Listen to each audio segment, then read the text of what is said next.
بسم اللہ الرحمن الرحیم۔ الانشقاق نام پہلی ہی آیت کے لفظ انشقت سے ماخوذ ہے۔ انشقاق مصدر ہے جس کے معنی پھٹ جانے کے ہیں، اور اس نام کا مطلب یہ ہے کہ یہ وہ صورت ہے جس میں آسمان کے پھٹنے کا ذکر آیا ہے۔ زمانہ نزول یہ بھی مکہ معظمہ کے ابتدائی دور کی نازل شدہ صورتوں میں سے ہے۔ اس کے مضمون کی داخلی شہادت یہ بتا رہی ہے کہ ابھی ظلم و ستم کا دور شروع نہیں ہوا تھا، البتہ قرآن کی دعوت کو مکہ میں برملا جھٹلایا جا رہا تھا، اور لوگ یہ ماننے سے انکار کر رہے تھے کہ کبھی قیامت برپا ہوگی اور انہیں اپنے خدا کے سامنے جواب دہی کے لیے حاضر ہونا پڑے گا۔ موضوع اور مضمون اس کا موضوع قیامت اور آخرت ہے۔ پہلی 5 آیتوں میں نہ صرف قیامت کی کیفیت بیان کی گئی ہے بلکہ اس کے برحق ہونے کی دلیل بھی دے دی گئی ہے۔ اس کی کیفیت یہ بتائی گئی ہے کہ اس روز آسمان پھٹ جائے گا،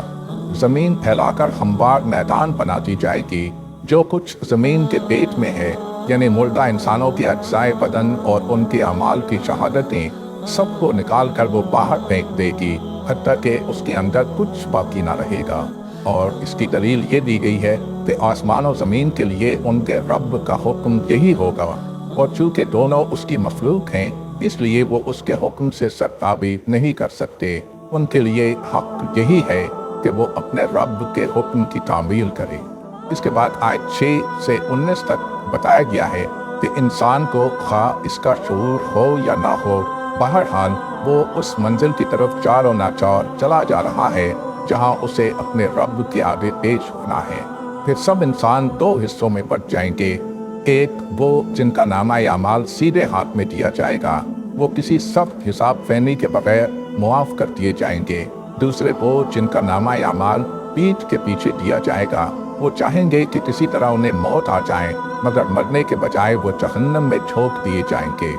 ان کا یہ انجام اس لیے ہوگا کہ وہ دنیا میں اس غلط فہمی پر مگن رہے کہ کبھی خدا کے سامنے جواب دہی کے لیے حاضر ہونا نہیں ہے، حالانکہ ان کا رب ان کے سارے اعمال کو دیکھ رہا تھا، اور کوئی وجہ نہ تھی کہ وہ ان اعمال کی پاسپورٹ سے چھوٹ جائیں۔ ان کا دنیا کی زندگی سے آخرت کی جزا و سزا تک درجہ بدرجہ پہنچنا اتنا ہی یقینی ہے جتنا سورج ڈوبنے کے بعد شفق کا نمودار ہونا،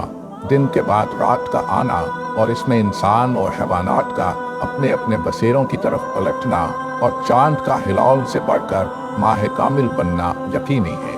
آخر میں ان کفار کو دردناک سزا کی خبر دے دی گئی ہے جو قرآن کو سن کر خدا کے آگے جھکنے کے بجائے الٹی تکذیب کرتے ہیں، اور ان لوگوں کو بے حساب اجر کا مجدہ سنا دیا گیا ہے جو ایمان لا کر نیک عمل کرتے ہیں۔